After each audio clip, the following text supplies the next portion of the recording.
spousti knírek, jako moje teta. Mít knír jako táta byl můj cíl a jak šla léta já sílil a se mnou sílil i můj knír.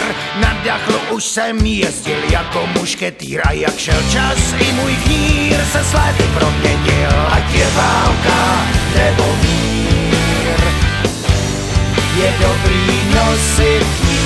Ať je válka nebo mír, je dobrý být knír.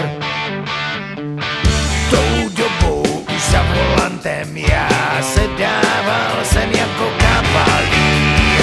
S rukou na šalpáce, rozumíš, a v zrcátku už dávno mužný knír. A tehdy přišel den, kdy jsem oba vyvedl ven, svou dívku i můj knír na špacír.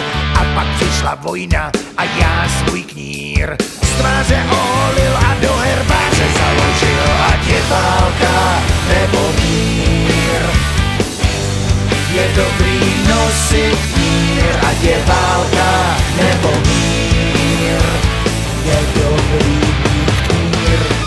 No a jak jsem si na vojně ten svůj knír pravidelně holil, tak on mi strašně zesílil.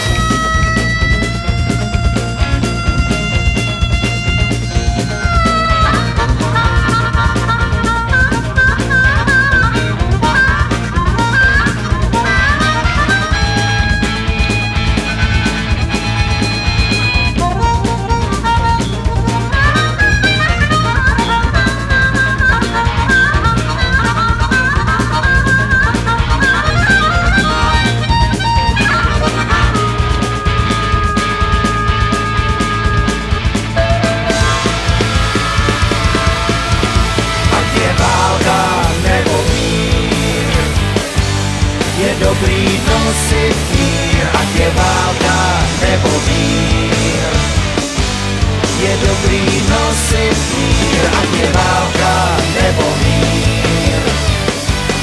Je dobrý nosit knír.